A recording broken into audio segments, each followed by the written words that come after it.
ಅಮೃತಸಾರ ಗುರುಗಳ ಕರುಣದಿಂದ ಪನಿತು ಪೇಳುವೆ ಪರಮ ಭಗವದ್ಭಕ್ತರಿದನಾದರದಿ ಕೇಳುವುದು. ಕಡು ಕರುಣೆ ನೀನೆಂದರಿದು ಹೇರುಡಲ ನಮಿಸುವೆ ನಿನ್ನಡಿಗೆ ಬೆಂಬಿಡದೆ ಪಾಲಿಸು ಪರಮ ಕರುಣಾ ಸಿಂಧು ಎಂದೆಂದು. ನಡುವೆ ಬರುತ್ತಿಪ್ಪ ವಿಘ್ನವ ತಡೆದು ಭಗವನ್ ನಾಮ ಕೀರ್ತನೆ ನುಡಿದು ನುಡಿಸೆನ್ನಿಂದ ಪ್ರತಿ ದಿವಸದಲ್ಲಿ ಮರೆಯದಲೇ. ಜೀವನ ಪ್ರಕ್ರಿಯಾ ಸಂಧಿಯ ಸಾರವನ್ನು ನೋಡ್ತಾ ಇದ್ವಿ. 24ನೇ ಪದ್ಯ ಆಗಿದೆ, ಅದನ್ನು ಓದಿ ಮುಂದಿನ ಹೇಳ್ತೇನೆ. ಜೀವ ಜೀವರ ಭೇದ ಜಡ ಜಡ ಜೀವ ಜಡಗಳ ಭೇದ ಪರಮನು ಜೀವ ಜಡ ಸುವಿಲಕ್ಷಣ ಎಂದರಿದು ನಿತ್ಯದಲ್ಲಿ. ಈ ವಿರಿಂಚಾಂಡದಳು ಎಲ್ಲ ಠಾವಿನಲ್ಲಿ ತಿಳಿದೈದು ಭೇದ ಕಡೇವರದೊಳು ಅರಿತಚ್ಚುತನ ಪದವೈದು ಶೀಘ್ರದಲ್ಲಿ. ಜೀವ ಜೀವಕ್ಕೆ ಭೇದ, ಆಮೇಲೆ ಹೇಳ್ತಾ ಇದ್ದಾರೆ ಜಡ ಜಡಕ್ಕೂ ಭೇದ, ಜೀವ ಜಡಕ್ಕೆ ಭೇದ, ಜೀವ ಪರಮಾತ್ಮಗೆ ಭೇದ, ಜಡ ಪರಮಾತ್ಮಗೆ ಭೇದ. ಪರಮಾತ್ಮ ಜೀವ ಜಡಗಳಿಗಿಂತ ಅತ್ಯಂತ ವಿಲಕ್ಷಣನಾಗಿದ್ದಾನೆ.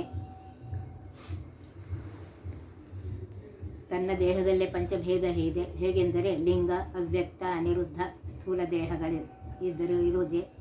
ಇವು ಒಂದಕ್ಕೊಂದು ಪರಸ್ಪರ ಭೇದದಿಂದ ಕೂಡಿವೆ. ಈ ಲಿಂಗ ದೇಹದಿಂದ ಜೀವ ಭಿನ್ನನಾಗಿದ್ದಾನೆ. ಪ್ರಯುಕ್ತ ಜಡ ಜೀವ ಭೇದ. ಈ ಜೀವಕ್ಕೂ ತತ್ವಾಭಿಮಾನಿಗಳಾದಂತಹವರಿಗೂ ಭೇದ. ಈ ಪರಸ್ಪರ ಭೇದವನ್ನು ಸರಿಯಾಗಿ ತಿಳಿದುಕೊಂಡು ಪರಮಾತ್ಮ ಎಲ್ಲರಿಂದಲೂ ಬೇರೆಯಾಗಿದ್ದಾನೆ. ಜೀವರಿಂದ, ಜಡದಿಂದ, ಎಲ್ಲ ತತ್ವಾಭಿಮಾನಿ ದೇವತೆಗಳಿಂದ ಪರಮಾತ್ಮ ಬೇರೆಯಾಗಿದ್ದಾನೆ ಅಂತ ಹೇಳಿದ್ರು. ಆದಿಯಲ್ಲಿ ಕ್ಷರಾಕ್ಷರಾಕ್ಷದ್ವೇದ ಅಕ್ಷರದಳು ರಮಾಬದು ಸೂದನರು ಕ್ಷರಗಳಳು ಪ್ರಕೃತಿ ಪ್ರಣವ ಕಾಲದೊಳು. ವೇದ ಮುಖ್ಯ ತೃಣಾಂತ ಜೇವರ ಭೇದಗಳ ನರಿತಿ ರಹಸ್ಯವ ಬೋಧಿಸದೆ ಮಂದರಿಗೆ ಸರ್ವತ್ರದಲ್ಲಿ ಚಿಂತಿಪುದು. ಆದಿಯಲ್ಲಿ ಸೃಷ್ಟಿಯ ಪ್ರಾರಂಭದಲ್ಲಿ ಕ್ಷರ ಅಕ್ಷರಾಖ್ಯ, ಕ್ಷರರು ಅಕ್ಷರರು ಎಂದು ಎರಡು ಪ್ರಕಾರ ಇತ್ತು. ಅಕ್ಷರದೊಳು ನಾಶರಹಿತರಾದವರಲ್ಲಿ, ಅಕ್ಷರ ಅಂದರೆ ನಾಶರಹಿತರಾದವರಲ್ಲಿ ಮಹಾಲಕ್ಷ್ಮಿ ಮತ್ತು ಪರಮಾತ್ಮ. ಅದಕ್ಕೆ ಹೇಳ್ತಾರೆ ರಮಾ ಅಂದರೆ ಮಹಾಲಕ್ಷ್ಮೀ ದೇವಿ, ಮಧುನಾಮಕ ದೈತ್ಯನ ಸಂಹಾರ ಮಾಡಿದ ಪರಮಾತ್ಮ. ಕ್ಷರಗಳಲ್ಲಿ ಪ್ರಕೃತಿ, ಮೂಲ ಜಡ ಪ್ರಕೃತಿ ಅನಾದಿ ನಿತ್ಯತ್ವವಾದ ರಮಾಭಿಮಾನ್ಯವಾದದ್ದು. ಸೃಷ್ಟಿ ಪ್ರಾರಂಭದಲ್ಲಿ ಮೂಲ ಜಡ ಪ್ರಕೃತಿಯಿಂದ ಸತ್ವ ರಜ ತಮೋ ಗುಣಗಳು ಬರುತ್ತವೆ. ಅವುಗಳನ್ನು ಉಪಚಯ ಮಾಡಿ ಅವ್ಯಕ್ತಾದಿ ಪೃಥ್ವಿ ತನಕ ಸಂಸೃಷ್ಟ ತತ್ವಗಳು ನಾಶ ಹೊಂದುತ್ತವೆ. ಪ್ರಣವ ಓಂಕಾರ ನಿತ್ಯವಾದರೂ ಸೃಷ್ಟಿಯ ಪ್ರಾರಂಭದಲ್ಲಿ ಓಂಕಾರದಿಂದ ಸರ್ವಭಾಷಾ ಅಭಿವ್ಯಂಜಕ ಶಕ್ತಿ ಇತ್ತು. ನಿತ್ಯಾನಿತ್ಯವಾದ ಪುರಾಣಾದಿಗಳು ಅರ್ಥಃ ನಿತ್ಯತಃ ಶಬ್ದತಃ ನಿತ್ಯ ನಾಶವಾಗುವು. ಮಹಾಕಾಲ ನಿತ್ಯವಾದರೂ ಸೃಷ್ಟಿ ಪ್ರಾರಂಭದಲ್ಲಿ ಅಣುಕಾಲಾದಿಗಳ ನಿತ್ಯ ನಾಶವಾಗುವು. ಇದಲ್ಲದೆ ಪ್ರಣವಕ್ಕೆ ಬ್ರಹ್ಮ, ಕಾಲಕ್ಕೆ ಗರುಡ ಅಭಿಮಾನಿಗಳಾದರೂ ಈ ಬ್ರಹ್ಮಾದಿ ಜೀವರ ಸ್ಥೂಲ ಶರೀರಕ್ಕೆ ನಾಶವಿದೆ. ಕಾರಣ ಅನಿತ್ಯವಾದುದೆಲ್ಲ ಕ್ಷರವೆಂದು ಮತ್ತು ವೇದ ಮುಖ್ಯ ತೃಣಾಂತ ಜೀವರ ಬ್ರಹ್ಮದೇವರೇ ಮೊದಲು ಮಾಡಿಕೊಂಡು ತೃಣಪರ್ಯಂತ ಎಲ್ಲ ಜೀವರ ಆರಂಭಿಸಿ ಲಿಂಗದೇಹ ಪರ್ಯಂತ ನಾಶವುಳ್ಳದೆಂದು ಇವರು ಅಕ್ಷರರು ಎಂದು ಕರೆಸಿಕೊಡ್ತಾರೆ. ಭೇದಗಳನ್ನೇ ಅರಿತ ಈ ರಹಸ್ಯವ. ಅಕ್ಷರಗಳಲ್ಲಿ ಎರಡು ವಿಧ. ರಮಾನಾರಾಯಣರು. ಕ್ಷರರಲ್ಲಿ ಮೇಲೆ ಹೇಳಿದಂತೆ ವಿವರಗಳು. ಎರಡು ಪ್ರಕೃತಿ, ಪ್ರಣವ, ಕಾಲ, ಮತ್ತು ಬ್ರಹ್ಮ ತೃಣಾಂತ ಜೀವನ. ಹೀಗೆ ಪಂಚಭೇದ, ಷಡ್ಭೇದ, ದಶ, ದ್ವಾದಶ ಅನಂತ ಭೇದಗಳಿವೆ. ಅದನ್ನು ಸರಿಯಾಗಿ ತಿಳಿದುಕೊಂಡು ಈ ರಹಸ್ಯವನ್ನು, ಈ ಗುಟ್ಟು ತತ್ವವನ್ನು ಮಂದರಿಗೆ ಬೋಧಿಸದೆ, ಅಜ್ಞರಾದ ಮಿಥ್ಯಾಜ್ಞಾನಿಗಳಿಗೆ ಉಪದೇಶ ಮಾಡಿಸದೆ, ಈ ವಿಧವಾದ ಭೇದಗಳನ್ನು ಸರ್ವತ್ರ ಎಲ್ಲ ದೇಶ ಚಿಂತಿಪುದು ಅಂತ ಹೇಳಿ, ಎಲ್ಲ ದೇಶ ಕಾಲಗಳು ಭೇದವು ನಿತ್ಯ ಸತ್ಯವೆಂದು ಚಿಂತನೆ ಮಾಡಬೇಕು ಅಂತ ಹೇಳಿ ಹೇಳ್ತಾ ಇದ್ದಾರೆ, ಉಪದೇಶ ಮಾಡಿದ್ದಾರೆ.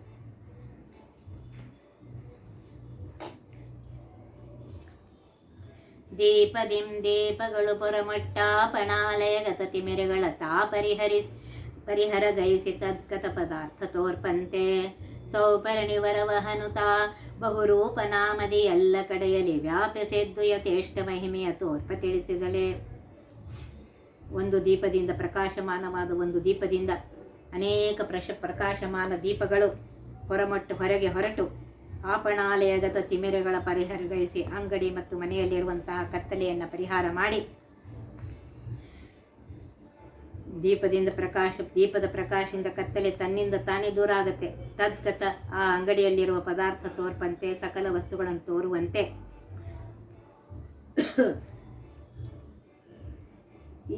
ಇದರಂತೆ ಸೌಪರ್ಣಿ ವರವಹನ ಕಾಲಾಭಿಮಾನಿಯಾಗಿರುವಂತಹ ಗರುಡ ವಾಹನನಾದ ಪರಮಾತ್ಮನು ಬಹಿರಂಗದಲ್ಲಿ ಕಾಲರೂಪದಿಂದ ಅನೇಕ ರೂಪದಿಂದ ಆಯಾ ಅಧಿಷ್ಠಾನಗತನಾಗಿ ಆಯಾ ರೂಪ ಆಯಾ ನಾಮದಿಂದ ಎಲ್ಲ ಕಡೆಯಲ್ಲಿ ವ್ಯಾಪಿಸಿದ್ದು ಸರ್ವತ್ರ ವ್ಯಾಪ್ತನಾಗಿದ್ದು ಯಥೇಷ್ಟ ಮಹಿಮೆಯ ಯಾವ ಯಾವ ಜೀವರ ಯೋಗ್ಯತೆಗನುಗುಣವಾಗಿ ತನ್ನ ಇಚ್ಛಾನುರೂಪ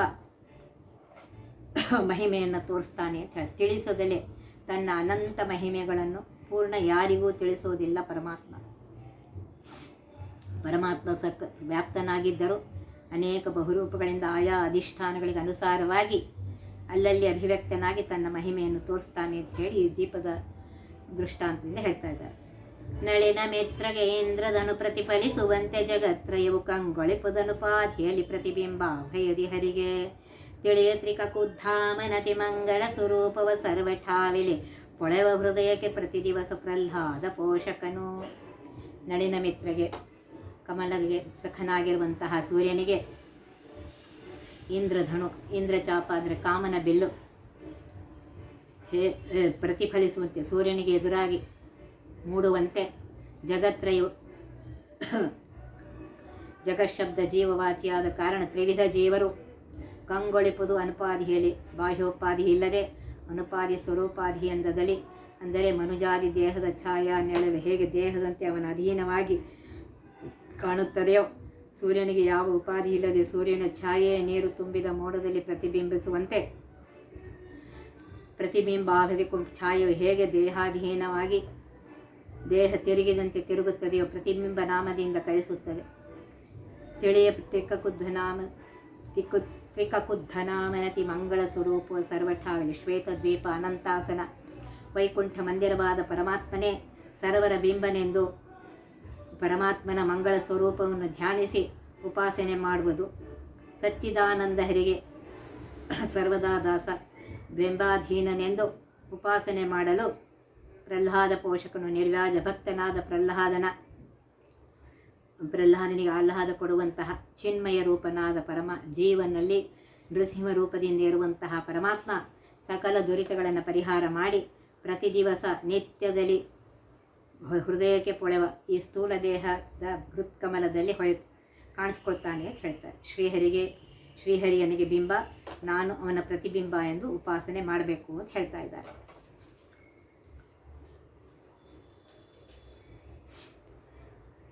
ರಸವಿಶೇಷದೊಳತಿ ವಿಮಲಸಿತ ವಸನ ತೋಯಿಸಿ ಅಗ್ನಿಯೊಳಗಿಡೆ ಪಸರಿಸುವುದು ಪ್ರಕಾಶನ ಸುಗಂಧದಲ್ಲಿ ಸರ್ವತ್ರ ತ್ರಿಶಿರದೂಷಣ ವೈರಿ ಭಕ್ತಿ ಸುರಸದಿ ತೋಯ್ದ ಮಹಾತ್ಮರನು ಬಾಧಿಸೋ ಭವದೊಳಗಿದ್ದರೆಯು ಸರಿ ದುರಿತರಾಶಗಳು. ಅಗ್ನಿಸ್ತಂಭಕವಾದ ಅಗ್ನಿಯಿಂದ ಬಾಧೆಯಾಗದೇ ಇದ್ದ ಒಂದು ಗಿಡಮೂಲಿಕೆ ತೊಪ್ಪಲ ರಸದಲ್ಲಿ ಎಲೆಯ ರಸದಲ್ಲಿ ವಿಮಲ ಲಸಿತ ವಸನ ಬೆಳ್ಳಗೆ ಇರುವಂತಹ ಸ್ವಚ್ಛವಾದ ಬಟ್ಟೆಯನ್ನು ತೋಯಿಸಿ ಆ ಶುಭ್ರ ಬಟ್ಟೆಯನ್ನು ಅಗ್ನಿ ಸಂಬಂಧವಾಗದ ರಸದಲ್ಲಿ ನೆಟ್ಟಗೆ ನೆನೆಯಿಸಿ ಅಗ್ನಿಯೊಳಗಡೆ ಆ ಬೆಂಕಿಯಲ್ಲಿ ಹಾಕಲು ನಸುಗುಂದದಲ್ಲಿ ಪ್ರಕಾಶವು ಸರ್ವತ್ರ ಪಸರಿಸುವುದು. ಆ ವಸ್ತ್ರವು ಸುಡದೆ ಸ್ವಚ್ಛವಾಗಿ ಬಿಳುಪಾಗಿರುವ ಆ ವಸ್ತ್ರ ಪ್ರಕಾಶವು ಅಗ್ನಿ ಜ್ವಾಲೆಯಲ್ಲಿ ಬಿಳುಪಾಗಿಯೇ ಕಾಣಿಸುತ್ತಂತೆ. ಇದರಂತೆಯೇ ಇದೇ ರೀತಿಯಾಗಿ ತ್ರಿಶಿರ ದೂಷಣ ವೈರಿ ತ್ರೇತಾಯುಗದಿ ಇರುವಂತಹ ತ್ರಿಶಿರನೆಂಬ ಒಬ್ಬ ರಾಕ್ಷಸನನ್ನು ದೂಷಣ ಖರ ಎಂಬ ರಕ್ಕಸನಿಗೆ ಸೋದರನಾದ ರಾವಣನ ಮಲತಾಯ ಮಗ ಇವರಿಬ್ಬರಿಗೆ ವೈರಿಯಾಗಿ ಸಂಹರಿಸಿದ ಶ್ರೀರಾಮಚಂದ್ರ ದೇವರ ಭಕ್ತಿ ಸುರಸದಿ ತೋಯ್ದ ಮಹಾತ್ಮರನು ಅತಿ ವಿಮಲವಾದ ಭಕ್ತಿ ರಸದಿ ನೆನೆದು ಆ ಭಕ್ತಿ ರಸದಲ್ಲಿ ಮುಳುಗಿರುವಂತಹ ಮಹಾತ್ಮರನ್ನು ಅಂತಹ ಸಂತರನ್ನು ಜ್ಞಾನವಂತರನ್ನು ಭವದೊಳಗಿದ್ದರೆಯೂ ಸರಿಯೂ ಬಾಧಿಸವು ಅಗ್ನಿಯಂತೆ ಸುಡುವ ಸಂಸಾರ ಅಗ್ನಿಯಲ್ಲಿ ಇದ್ದರೂ ಸುಡದೆ ದುರಿತ ರಾಶಿಗಳು ಬಾಧಿಸವು ಅಂತ ಹೇಳ್ತಾರೆ. ಪಾಪ ಸಮೂಹ ಬಾಧೆ ಮಾಡಲಾರವು ಅಂತ ಹೇಳ್ತಾ ಇದ್ದಾರೆ. ವಾರಿ ನದಿಯೊಳಗುಳ್ಳ ಕೆಳ ನದಿಗಳು ಬೇರೆ ಬೇರೆ ನಿರಂತರದಲ್ಲಿ ವಿಹಾರಗೈಯುತ ಪರಮ ಮೋದದಲ್ಲಿಪ್ಪ ತೆರೆದಂತೆ ಮೂರು ಗುಣಗಳ ಮಾನಿ ಎನಿಸುವ ಶ್ರೀರಮಾರೂಪಗಳು ಹರಿಯಲಿ ತೋರುತಿಪ್ಪವು ಸರ್ವಕಾಲದಿ ಸಮರಹಿತವೆನಿಸೆ. ವಾರಿಧಿಯೊಳಗೆ ಸಮುದ್ರದೊಳಗೆ ಉಳ್ಳ ಅಖಿಳ ನದಿಗಳು, ಅಲ್ಲ ಸಮುದ್ರದಲ್ಲಿರುವಂತಹ ಗಂಗಾ, ಗೋದಾ, ಕೃಷ್ಣ ಮುಂತಾದ ಸಮಸ್ತ ಸಮುದ್ರಗಾಮಿಯಾಗಿ ಹರಿದು ಸಮುದ್ರದೊಳಗೆ ಕೂಡಿದರು. ಸಮುದ್ರ ಲವಣೋದಕದಲ್ಲಿ ಕಲೆಯದೆ ಬೆರೆತುಕೊಳ್ಳದೆ ಪ್ರತಿಯೊಂದು ನದಿಯು ಸಮುದ್ರದಲ್ಲಿ ಬೇರೆ ಬೇರೆಯಾಗಿರ್ತವೆ. ವಿಹಾರಗೈಯುತ ಪರಮ ಮೋದದಲ್ಲಿಪ್ಪ ತೆರೆದಂತೆ ಪೃಥಕ್ ಪೃಥಕ್ ಅಂದರೆ ಬೇರೆ ಬೇರೆಯಾಗಿ ನದಿಗಳು ಸಂಚರಿಸಿ ಆ ಉಪ್ಪು ಉದಕವನ್ನು ಕೂಡದೆ ಸಿಹಿನೀರಾಗಿಯೇ ಇದ್ದು ನದ್ಯಾಭಿಮಾನಿ ದೇವತೆಗಳು ಹರ್ಷದಿಂದ ಇರುವಂತೆ ಮೂರು ಗುಣ ಮಾನಿ ಎನಿಸುವ ಸತ್ಕಾರಜ ತಮೋಗುಣಗಳಿಗೆ ಅಭಿಮಾನಿಯಾಗಿರುವಂತಹ ಶ್ರೀರಮಾರೂಪಗಳು ಮಹಾಲಕ್ಷ್ಮೀ ದೇವಿಯ ಅನಂತ ಶ್ರೀಲಕ್ಷ್ಮೀ ರೂಪಗಳು, ಪರಮಾತ್ಮನ ಅಧೀನರಾದ ಅನಂತ ಶ್ರೀಲಕ್ಷ್ಮೀ ರೂಪಗಳು ಹರಿಯಲಿ ಸಮುದ್ರ ಸದೃಶ ಗಂಭೀರನು ಅಪಾರನು ಆಳವಾದ ಏಕದೇಶ ದೃಷ್ಟಾಂತ ಶ್ರೀಹರಿಯಲ್ಲಿ ಆ ಪರಮಾತ್ಮನ ಅತ್ಯಂತ ಸಾಮೀಪ್ಯದಲ್ಲಿ ಪರಮಾತ್ಮನ ಅನಂತ ಅವತಾರಗಳಲ್ಲಿ ಅನಂತ ರೂಪಗಳನ್ನು ಧರಿಸಿ ಇರ್ತಾಳೆ. ಶ್ರೀಹರಿಯ ಪ್ರತಿರೂಪ ವಕ್ಷಸ್ಥಳದಲ್ಲಿದ್ದಾಳವಳು. ವ್ಯಕ್ತ ಅವ್ಯಕ್ತದಿಂದ ಶ್ರೀಹರಿಯ ಸೇವಿಸುತ್ತಾ ಬೇರೆ ಇದ್ದಾಳೆ. ಶ್ರೀಹರಿಗೂ ಮಹಾಲಕ್ಷ್ಮಿಗೂ ಯಾವಾಗಲೂ ಭೇದ ಇದ್ದೇ ಇದೆ. ಸಮುದ್ರ ರಾಜನಾದ ವರುಣನಲ್ಲಿ ಪತಿಯ ಸೇವೆ ಗಂಗಾದಿ ನದ್ಯಾಭಿಮಾನಿ ಪತ್ನಿಯರು ಸೇವಿಸುವರು. ಈ ರೀತಿಯಾಗಿ ದೇಶಕಾಲ ಸಮಳು ಅಂತ ಹೇಳಿ, ದೇಶಕಾಲ ಸಮಳು ಗುಣತಃ ಅಸಮಳು ಅಂತ ಹೇಳಿ ಹೇಳ್ತಾ ಇದ್ದಾರೆ. ಕೋಕನದ ಸಖನುದಯ ಘೂಕಾಲೋ ಕನಕೆ ಸೊಗಸದಿರೆ ಭಾಸ್ಕರ ತಾಕಳಂಕನೆ ಈ ಕೃತಿಪತಿ ಜಗನ್ನಾಥನಿರೆ ಸೇಕರಿಸಿ ಸುಖ ಬಡಲರಿಯದ ವಿವೇಕಿಗಳು ನಿಂದಿಸಿದರೆ ನಹುದಿ ಕವಿತ್ವವ ಕೇಳಿ ಸುಖ ಪಡದಿಹರೆ ಕೋವಿದರು. ಕೋಕನದ ಕೆಂದಾವರೆ ಕೆಂಪು ಕಮಲದ ಸಖ ಯಾರು, ಮಿತ್ರ ಯಾರು? ಸೂರ್ಯ ಉದಯಾದಾಕ್ಷಣ ಕಮಲ ಅರಳ್ಕೊಳ್ತೆ. ಘೂಕಾಲೋಕನಕ್ಕೆ ಕೆಟ್ಟ ಪಕ್ಷಿಯಾಗಿರುವಂತಹ ಹಗಲಿನಲ್ಲಿ ಕಣ್ಣು ಕಾಣದೇ ಇರುವಂತಹ ಗೂಗೆಗೆ ಸೊಗಸದಿರೆ, ಆ ಪ್ರಕಾಶ ಸೊಗಸ್ತೇ ಇದ್ದರೆ ಸೂರ್ಯನ ನಿಂದ ಮಾಡಿದರೆ ಭಾಸ್ಕರ ತಾಕಳಂಕನೆ ಸೂರ್ಯೋದಯವನ್ನು ನೋಡದೆ ನಿಂದಿಸುವ ಗೂಗೆಯಂತೆ ನಮ್ಮ ಉಪಾಸ್ಯ ಮೂರ್ತಿ ಜಗನ್ನಾಥನಿರೆ. ಇಲ್ಲಿ ಜಗನ್ನಾಥ ಪರಮಾತ್ಮನು ಜಗನ್ನಾಥ ರೂಪದಿಂದ ನಿಂತು ಮಾಡಿಸಿದ ಈ ಹರಿಕಥಾಮೃತ ಸಾರವನ್ನು, ಈ ಕವನವನ್ನು ಮರುಳಮತಿಗಳು ಓದಿ ಸುಖಪಡದಿದ್ದರೆ ಈ ಗ್ರಂಥಕ್ಕೆ ಕಲಂಕವೇನಿಲ್ಲ. ಆದರೆ ಜ್ಞಾನಿಗಳು ವೇದಾಂತ ನಿಷ್ಠಿತರು ಇದನ್ನು ಕೇಳಿ ಸಂತೋಷ ಪಟ್ಟೇ ಪಡ್ತಾರೆ ಅಂತ ಹೇಳಿ ಹೇಳ್ತಾ ಇದ್ದಾರೆ. ಚೇತನ ವಿಲಕ್ಷಣ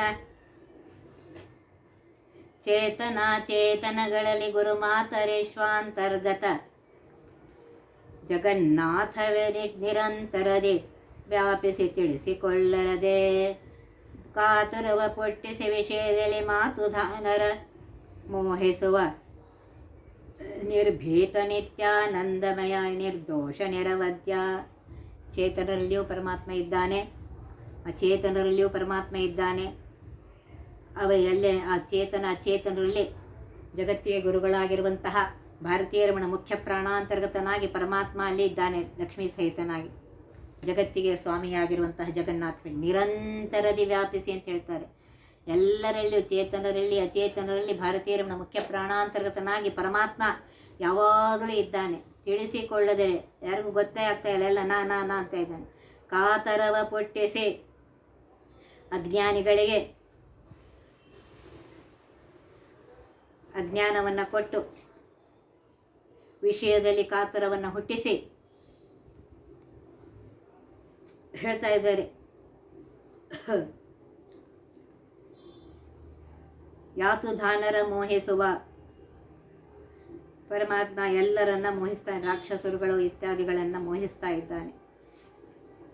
ಪರಮಾತ್ಮ ನಿರ್ದೋಷನಾಗಿದ್ದಾನೆ, ನಿತ್ಯನಾಗಿದ್ದಾನೆ. ಜಗತ್ತಿಗೆ ಸ್ವಾಮಿಯಾಗಿರುವಂತಹ ಪರಮಾತ್ಮನ ಮಹಿಮೆಯನ್ನು ಸ್ವೀಕರಿಸಿ ಅದರ ಪ್ರೀತಿಯಿಂದ ಗ್ರಹಣ ಮಾಡದೆ ತಿಳಿಯದೆ ಈ ಕವಿತ್ವವನ್ನು, ಈ ಹರಿಕಥಾಂಸಾರವನ್ನು ದುಷ್ಟರು, ವಿಚಾರಶೂನ್ಯರು, ಅಜ್ಞಾನಿಗಳು ಇದು ಕನ್ನಡ ಭಾಷೆಯಲ್ಲಿದೆ ಏನಿದೆ ಅಂಥೇಳಿ ನಿಂದ ಮಾಡಿದರೆ ಏನೂ ಆಗೋದಿಲ್ಲ ಅಂತ ಹೇಳ್ತಾ ಇದ್ದಾರೆ. ಜ್ಞಾನಿಗಳು ಅದನ್ನು ಸಂತೋಷಪಡ್ತಾರೆ, ಕೇಳಿ ಸಂತೋಷಪಡ್ತಾರೆ ಅಂತ ಹೇಳ್ತಾ ಇದ್ದಾರೆ. ಈ ರೀತಿಯಾಗಿ ಈ ಸಂಧಿಯನ್ನು ಹೇಳಿ ಮುಗಿಸ್ತಾ ಇದ್ದಾರೆ. ಆದ್ದರಿಂದ ಸರಿಯಾಗಿ ತಿಳ್ಕೊಂಡು ಮಾಡಬೇಕು. ಜೀವನ ಕ್ರಿಯೆಗಳು ನಡೀತಾ ಇದೆ, ಬೆಳಗಿಂದ ಹಿಡಿದು ಸಾಯಂಕಾಲ ಜೀವನದಲ್ಲಿ ಕ್ರಿಯೆ ನಡೀತಾ ಇದೆ. ಆ ಜೀವಾಂತರ್ಗತ ತತ್ವಾಭಿಮಾನಿ ಅಂತರ್ಗತನಾಗಿ ಭಾರತೀಯ ರಮಣ ಮುಖ್ಯ ಪ್ರಾಣಾಂತರ್ಗತನಾಗಿ ಪರಮಾತ್ಮನೇ ಆ ಕ್ರಿಯೆಗಳನ್ನು ಮಾಡಿಸ್ತಾ ಇದ್ದಾನೆ. ಇದು ಪ್ರತಿ ಕ್ಷಣಕ್ಕೂ ನೆನಪಿರಬೇಕು. ನಿಂತಾಗ, ಕೂತಾಗ, ಎದ್ದಾಗ, ಮಲಗಿದಾಗ ಪ್ರತಿ ಕ್ಷಣಕ್ಕೂ ಪರಮಾತ್ಮ ಎನ್ನಿಂದ ಈ ಪರಿ ಉಂಟೇನೋ ನಿನ್ನದೇ ಸಕಲ ಸಂಪತ್ತು. ನಡಿಲಿಕ್ಕೆ ಬರ್ತಾ ಇದೆ ಪರಮಾತ್ಮ ನಿನ್ನ ಅನುಗ್ರಹದಿಂದ, ಮಾತಾಡಲಿಕ್ಕೆ ಬರ್ತಾ ಇದೆ ಪರಮಾತ್ಮ ನಿನ್ನ ಅನುಗ್ರಹದಿಂದ, ಹೊಟ್ಟೆಗೆ ತಿನ್ನಲಿಕ್ಕೆ ಅನ್ನ ಸಿಗ್ತಾ ಇದೆ ಪರಮಾತ್ಮ ನಿನ್ನ ಅನುಗ್ರಹದಿಂದ, ತಿಂದ ಅನ್ನ ಜೀರ್ಣ ಆಗ್ತಾ ಇದೆ ಪರಮಾತ್ಮ ನಿನ್ನ ಅನುಗ್ರಹದಿಂದ.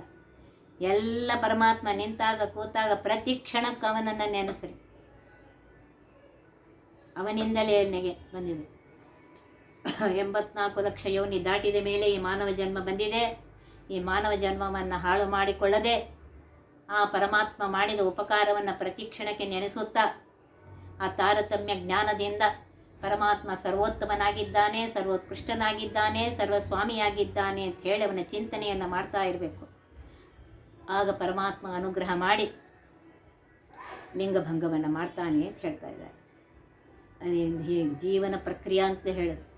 ಈ ಜೀವನ ಕ್ರಿಯೆ ನಡೀತಾ ಇದೆ ಆ ಪರಮಾತ್ಮನ ಅನುಗ್ರಹದಿಂದ ಅಂತ ಅನ್ನೋದು ಹೇಳ್ತಾ ಇದ್ದಾರೆ. ಇಲ್ಲಿಗೆ ಈ ಸಂಧಿ ಮುಗೀತು. ಇನ್ನು ಮುಂದಿಂದೆಲ್ಲ ಆಮೇಲೆ ನೋಡೋಣ. ವತ್ತಿಬಹ ವಿಘ್ನಗಳ ಕಳೆದಪ ಮೃತ್ಯುವಿಗೆ ಮರೆ ಮಾಡಿ ಕಾಲನ ದೂತರಿಗೆ ಭೀಕರವ ಪುಟ್ಟಿಸಿ ಸಕಲ ಸಿದ್ಧಿಗಳ ಒತ್ತಿಗೊಳ್ಳಿಸಿ ಮನರು ಹೇಕ್ಷಣ ನೃತ್ಯ ಮಾಡುವರವರ ಮನೆಯೊಳು ನಿತ್ಯ ಮಂಗಳ ಹರಿಕಥಾಮೃತ ಸಾರ ಪಠಿಸು.